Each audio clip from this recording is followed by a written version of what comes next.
Halo guys, so hari ini saya mau cerita berkaitan dengan value, value atau nilai. Oke, so di antara pertanyaan awal yang saya ingin utarakan kepada kita semua, sama ada sebagai pelajar ataupun peniaga. Sekiranya kita ingin memasarkan, if we plan to market, if we plan to do a business, so antara persoalan pertama yang penting ialah adakah produk ataupun perkhidmatan kita itu mempunyai permintaan, demands from the market ataupun tidak. That's the first question. Sebab if we too excited in creating a product or business or maybe services, which is we create something that yang kita mahu, kita buat sesuatu yang atas kemahuan ataupun keseronokan kita sendiri, but we never ask the market either they wants or they needs the product or not. That's the problem. Apabila kita mencipta sesuatu, kita membuat sesuatu tawaran di pasaran mengikut sedap hati kita saja, tanpa melihat keperluan ataupun kehendak pelanggan ataupun kehendak pasaran di luar sana, boleh membuatkan perniagaan kita tidak maju.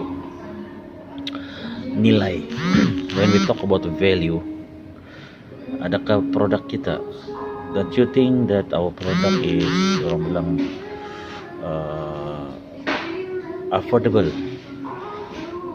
Adakah pelanggan kita mampu membayar dengan satu nilai wang ringgit, sama ada murah ataupun mahal? Tapi adakah mereka sanggup membayar sedikit ataupun sebanyak mana jumlah tersebut bersesuaian dengan kualiti ataupun mungkin bersesuaian dengan produk ataupun perkhidmatan yang kita tawarkan. Jadi apabila pelanggan menilai produk ataupun perkhidmatan kita ini dalam satu level ataupun pada satu tempat yang tinggi, maka mereka sanggup membayar ataupun mengeluarkan uang, sama ada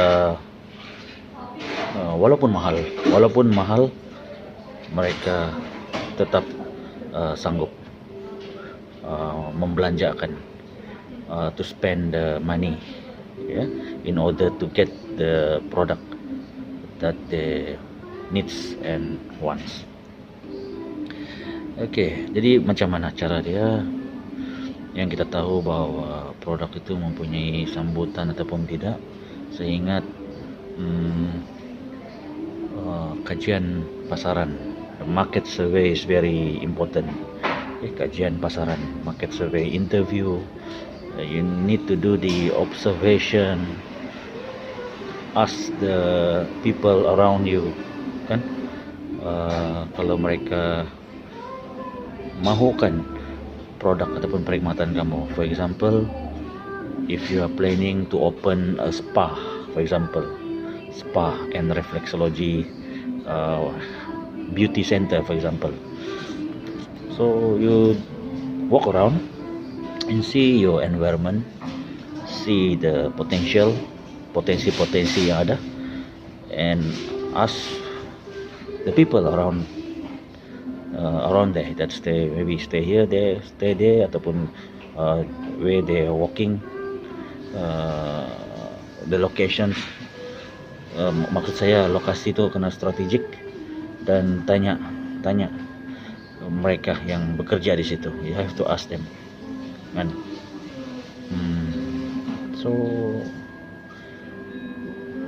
value is very important.